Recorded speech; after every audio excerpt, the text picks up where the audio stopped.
అనంతపురం నగరంలోని స్థానిక ప్రెస్ క్లబ్లో తెలుగు పత్రిక న్యాయవాణి ఆవిష్కరణ కార్యక్రమం మరియు డి3 న్యూస్ ఛానల్ 7వ వార్షికోత్సవ వేడుకలు ఘనంగా నిర్వహించబడ్డాయి.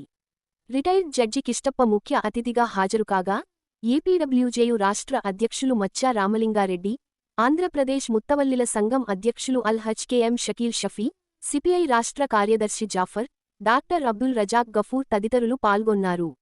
ఎస్సీ జన సంఘం జాతీయ అధ్యక్షులు దాసుగానిపల్లి కుల్లాయప్ప అధ్యక్షతన పత్రిక టైటిల్ పోస్టర్ ఆవిష్కరించగా, అనంతరం డి3 న్యూస్ వార్షికోత్సవ కేక్ కట్ చేసి సంబరాలు జరుపుకున్నారు. వక్తలు మాట్లాడుతూ సమాజంలో అన్యాయాలను వెలుగులోకి తీసుకువచ్చే శక్తి జర్నలిజమేనని పేర్కొన్నారు. మణియార్ దాదాసాహెబ్ నిర్భయంగా వార్తలు ప్రచారం చేస్తూ సామాన్యులకు అండగా నిలిచారని కొనియాడారు. భయం లేకుండా పనిచేసినప్పుడే జర్నలిజానికి నిజమైన గుర్తింపు వస్తుందని వక్తలు అభిప్రాయపడ్డారు. ఈ కార్యక్రమంలో ప్రజా సంఘాల నాయకులు, రాజకీయ నాయకులు, మేధావులు, జర్నలిస్టులు పాల్గొన్నారు.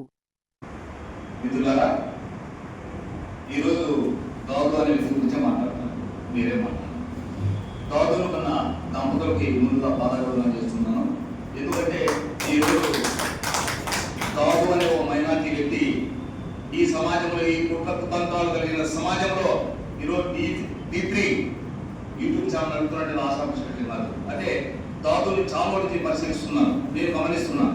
అయితే దాదు అనే వ్యక్తి ఏ వార్త ఇచ్చినా, మేము ఎవరిని తిప్పినా, వారిని ఏమన్నా విమర్శించినా సూచన కూడా చిన్నగా అంటే పుల్లుకోకుండా అక్షరం పుల్లుకోకుండా అతను దాన్ని ప్రింట్ చేస్తున్నాడు. దానికి అతను న్యాసం. కాబట్టి ఈ పత్రికకు దాదు నడుపుతున్నట్టు ఈ యొక్క దినపత్రికకు మేము ఎప్పుడు ఏ కష్టం వచ్చినా కూడా అండగా ఉంటామని చెప్పి తెలియజేసుకుంటూ ఈ అవకాశం ఈ సభాధ్యక్షుల వారికి అదేవిధంగా పెద్దలందరూ కూడా జయం చేసుకుంటూ జై కాశీరామ్. ఇవాళ అనంతపురం జిల్లా అంటే కరువు, ఇవాళ కరువు కారణాలతో పెట్టాడుతున్నటువంటి అనంతపురం జిల్లాను ఇవాళ కరువు కళాకారులు, రచయితులు, ఇవాళ దినపత్రికలకు సంబంధించినటువంటి వారు అందరూ కూడా ఒక 5 ఏళ్ల క్రితం అందరూ కూడా ఇవాళ గ్రామీణ ప్రాంతాల్లో పంటల పంటలు పోతే ఇవాళ అందరూ కూడా మాకు వాళ్ళు పండించినటువంటి పంటలకు గిట్టుబాటు లేనప్పుడు, ఇవాళ పంట చేతికి రానప్పుడు చాలా మంది ఆత్మహత్య చేసుకునేటప్పుడు ఇలాంటి కార్యక్రమాలు చేసినారు. ఇవాళ గ్రామీణ ప్రాంతాలపై వారు ఏమడిగారంటే ఆత్మహత్యల పరిష్కారం కాదు, ఆడబిడ్డలు ఉన్నారు జాగ్రత్త అని చెప్పారు. ఈ ఒక్క మాట చాలా మంది ఉపయోగపడింది. ఆత్మహత్యలు వద్దు, ఆడబిడ్డలు ఉన్నారు జాగ్రత్త అని చెప్పి ఆ రకమైనటువంటి విధానాన్ని తీసుకుని పోయి పల్లెలకు పోయేంత కూడా ఎంతో మందిని చైతన్యం చేసినటువంటి పత్రికలు ఉన్నాయని చెప్పి అందులో ప్రధానమైనటువంటి పాత్రను భూమికను పోషించినాయని చెప్పి నేను అభిప్రాయపడతాను. ఇవాళ ప్రధానంగా ఇవాళ ఆర్టీకి సంబంధించిన అంశం కూడా ఇవాళ 1000 కిలోమీటర్ల పాదయాత్ర కార్యక్రమాలు చేపడతా ఉన్నారు. వారు కూడా మనస్ఫూర్తిగా అభినందిస్తా ఉన్నారు. ఈ హుసేన్ ఫ్యాన్స్ అనేటువంటిది చెప్పి అనేటువంటి పేరు, అతను అనేటువంటి మొత్తం అంతా కూడా ఇవాళ లైంగిక నేరస్తుడు, ఇవాళ సెక్స్ అఫెండర్ ఇతను. ఇదంతా కూడా బయటికి రావడానికి అమెరికాలో న్యూయార్క్ కోర్టు ద్వారా ఇవన్నీ కూడా బయటకు వచ్చినాయి. దాదాపు 35 లక్షలకు సంబంధించిన ఈమెయిల్స్ అన్ని కూడా బయటకు రావడం జరిగింది. 60 లక్షల ఈమెయిల్స్ ఉన్నాయి. ఇవన్నీ కూడా ఎవరెవరు ఉన్నారు, బిల్ గేట్స్ ఉన్నాడు, బిల్ క్లింటన్ ఉన్నాడు, డొనాల్డ్ ట్రంప్ ఉన్నాడు, ప్రపంచంలో ఉన్నటువంటి వారందరినీ కూడా గుప్పట్లో పెట్టుకున్నటువంటి ఒక యూదు మతానికి సంబంధించినటువంటి వాడు, ఒక ఇజ్రాయెల్ ఏజెంట్గా పనిచేసినటువంటి వాడు, మొసాద్కు ఏజెంట్గా పనిచేసినటువంటి ఈ సమస్యలంతా కూడా రహస్యాన్నంతా తీసినటువంటి కూడా ఒక జర్నలిస్ట్ అని చెప్పి మీ అందరికీ నేను మనవి చేస్తాను. చూడీకి బ్రౌన్ అనేటువంటి ఒక పేద కుటుంబం నుంచి ఆమె 2008లో శిక్ష పడితే 13 నెలలకే బయటకు వచ్చినటువంటి అతను క్లీన్ చేసుకున్నాడు. క్లీన్ చేసుకున్నాడు. 20 సంవత్సరాలు శిక్ష పడాల్సినటువంటి వాడు 13 నెలల్లో ఏ రకంగా బయటకు వచ్చాడని చెప్పి ఆ నిఘా పెట్టడం విధంగా అందరూ కూడా అందుబాటులో ఉండే విధంగా తన వంతు సహకారాన్ని అందించగలుగుతారని చెప్పి మనం చేస్తా. నాకు అవకాశం కల్పించినటువంటి ఇక్కడ ఉన్నటువంటి మేధావులకు మీకు నమస్కారాలు నేర్చుకుని తీసుకుంటాం.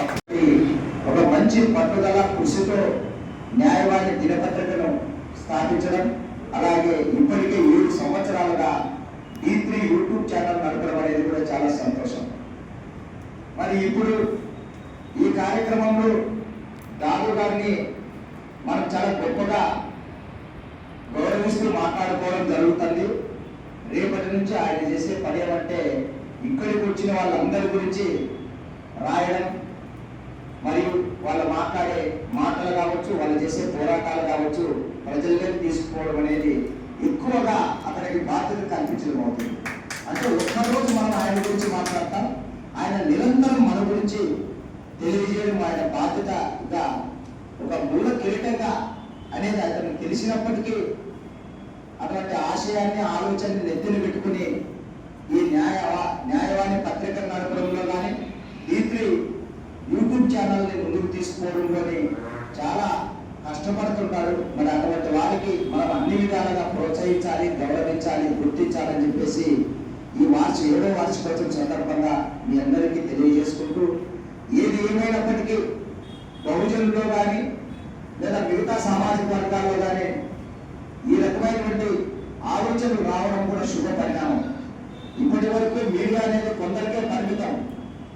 మీడియాలో కనిపించాలన్నా, మీడియాలో ఏదన్నా రాయాలన్నా చాలా గగనతరంగా ఉన్నటువంటి సందర్భంలో ఈరోజు ఆ మీడియానే మన చేతుల్లోకి వచ్చింది, మన కళ్ళ ముందు నిలబడుతుంది.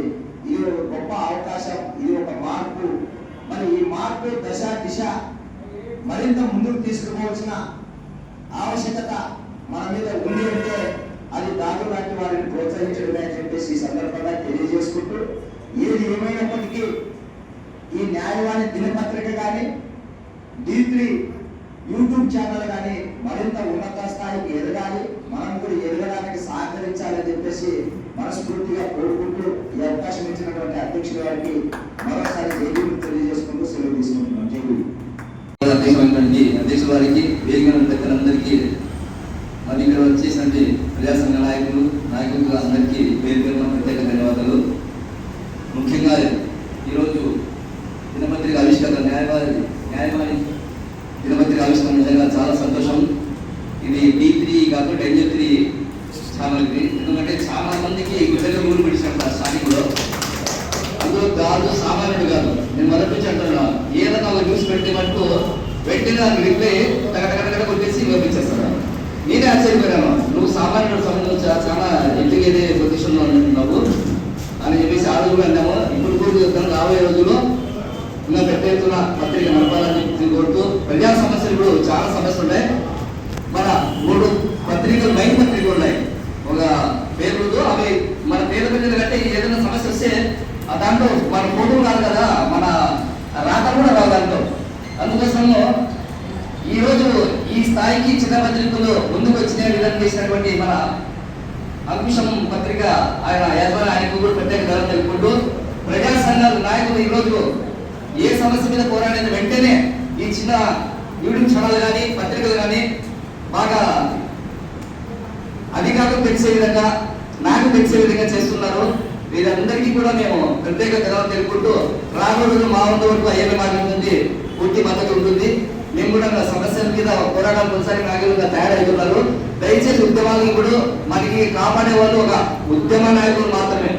మనం నీతి నిజాయితీగా ఎప్పుడు పోరాడుతామో ప్రజా సమస్య అప్పుడు సాల్వ్ అవుతుంది. లేదంటే మనము దాంట్లో మనం ఏమన్నా నిరుత్సాహపడి మనం వెనకైతే వేసినామనుకో, ఇంకా రాబోయే రోజులు ఉద్యమాలు కూడా కనుమరుతాయి. ఆల్రెడీగా ఇప్పటికే మన SC, ST, BC మైనార్టీలు ఎన్నో సమస్యలు సతమవుతున్నారు. ఇప్పటి వరకు రాజ్యాంగం 77 ఏళ్ళు అయినా కూడా మా బతుకులు ఎక్కడ ఉంటుంది అక్కడ ఉంటుంది. కాబట్టి దయచేసి ప్రతి ఒక్కరు కూడా దీనికి పూర్తి మద్దతు చేస్తూ, తర్వాత మనం ఇప్పుడు మన అన్నగారు ఆర్టీటీ గురించి అన్నారు, మా ప్రాణాలైన పనంగా పెట్టి ఆర్టీటీ సేవలు కాపాడతాం. ఇది ప్రశ్న వాస్తవం. ఈ 2 మంది ప్రజానాయకులు అందరూ అదిగా ప్రత్యేక అందరిలో ఇదే ఉండే పాయింట్లో ఏమంటే అవకాశం చూస్తాం, ఎలా చేయాలి ఏం చేయాలని దాని మీద కూర్చున్నాం తప్ప మేమే ఊరికే ఉండేది. ఎందుకంటే ఇక్కడ అనంతపురం ఏ కార్యక్రమం ఎలా కొట్టిపెట్టానో మా ఎన్ని అవసరాలు పడినా మాకు తెలుసు. మన పిల్లలు యూనిట్స్ పెట్టి పోయినది మాకు తెలుసు, ఎన్ని ఇబ్బందులు పెట్టి తెలుసు. అట్లాంటి ఆర్టీటీ సమస్య కాపాడింది కాబట్టి మేము దీనికి ముందు ప్రసక్తే లేదు. దీని మీద ఎక్కడికైనా మేము ఉద్యమించడానికి ముందుగా ఉంటామని తెలుపుకుంటూ ఈ అవకాశం అందరికీ